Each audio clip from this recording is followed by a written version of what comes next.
ঢাকার কেরানীগঞ্জে প্রকাশ্যে বাপ্পি নামের এক যুবককে মারধর করে তুলে নিয়ে নির্মম নির্যাতনের অভিযোগ উঠেছে স্থানীয় যুবদল নেতাকর্মীদের বিরুদ্ধে। গুরুতর আহত অবস্থায় তাকে উদ্ধার করেই ঢাকা মেডিকেল কলেজ হাসপাতালে ভর্তি করা হয়েছে। বর্তমানে তিনি সেখানে মৃত্যুর সঙ্গে পাঞ্জা লড়ছেন বলে জানিয়েছে পরিবার। তিনি কালীগঞ্জ তানাকা সুপারমার্কেটের ব্যবসায়ী বলে জানা গেছে।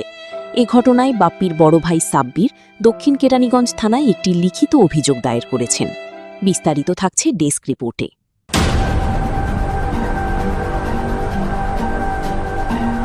গত 17 মে বিকেল 4:30 দক্ষিণ কেরানীগঞ্জের চুনকুটিয়া চরকুতুব এলাকা। একটি সিসি ক্যামেরা ফুটেজে দেখা যায় বাপ্পিকে ধরে নিয়ে যাচ্ছে কয়েকজন যুবক। জানা গেছে প্রায় 4 মাস আগে কদমতলী এলাকায় সুভাড্ডা 1 নং ইউনিট যুবদলের সহসভাপতি মামুনের নেতৃত্বে বাপ্পির দুটি মোবাইল ফোন ও নগদ 30,000 টাকা ছিনিয়ে নেওয়া হয়। পরে স্থানীয়দের চাপে মোবাইল ফোন দুটি ফেরত দেওয়া হলেও নগদ টাকা ফেরত দেওয়া হয়নি। পরবর্তীতে বাপ্পি একাধিকবার টাকা ফেরত চাইলে গত রবিবার তাকে চরকুতুব এলাকার মহিউদ্দিনের বাড়িতে এসে টাকা নিয়ে যেতে বলা হয়।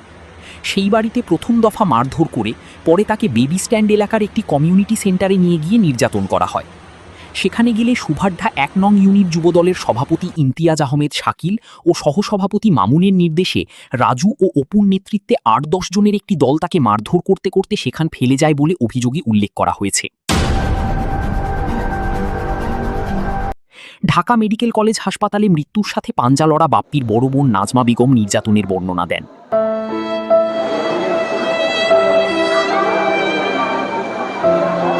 আমার ভাই ব্যবসা করে, ওরে ডাইকে নিয়ে 30,000 টাকার জন্য ওরে এরকম নিয়ে মারছে। ওরা আটকাইয়া ওর ভিতরে কয় 30,000 টাকার জন্য আমার বাইরে মারছে, নিদারুণ মার। আমার ভাইয়ের বিচার চাই। আমার ভাই চোখ মিললে চাই না, আমার ভাইয়ের বিচার চাই আপনার কাছে। আপনারা আমার ভাইয়ের বিচার করে দেন।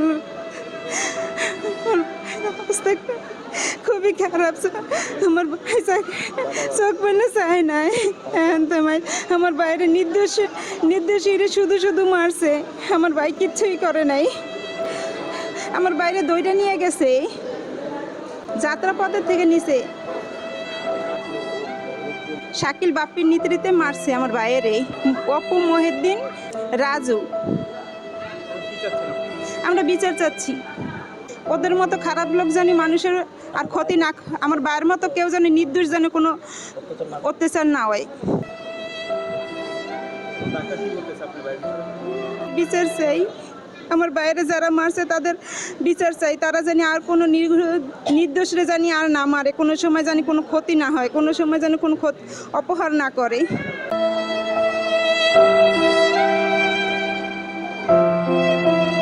অভিযোগের বিষয় ইস্তিয়াক আহমেদ শাকিল জানান। কোনো কিছু ছাড়া ভাই, আমার বাড়ি হলো চুনকুটিয়া চৌরাস্তায়। আমার বাড়িতে বেবি স্ট্যান্ড 1 কিলো দূর। এখন তারপরও এটা কোনো তদন্ত ছাড়া আমার নাম হয়েছে, এটা তো আমি জানিও না, কিছুও না। তারপরে এখন হয়েছে, যার সঠিক দিকটা থাকলে তো আমার নামটা হওয়ার কথা না। আমার লাগে কেউ সম্পর্ক খারাপ না,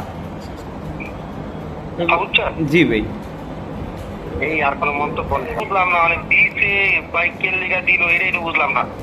ওই বাপ্পি যে পোলা, ওর লগে আমার জীবনে কোনোদিন একদিন ফোনেও কথা হয়। এই বিষয়ে দক্ষিণ কেরানীগঞ্জ থানার তদন্তকারী কর্মকর্তা এসআই মোহাম্মদ আসিফুজ্জামান বলেন, মামলা রুজু হয়েছে ভাই, মামলা রুজু হয়েছে। জি হ্যাঁ, ওই একজন আসামি গ্রেপ্তার আছে, আর আসামিগুলো হয়েছে গ্রেপ্তার অভিযান চলমান।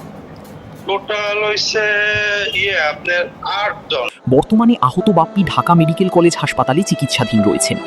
তার পরিবারের সদস্যরা এই ঘটনার সুষ্ঠু তদন্ত ও দোষীদের দৃষ্টান্তমূলক শাস্তির দাবি জানিয়েছেন।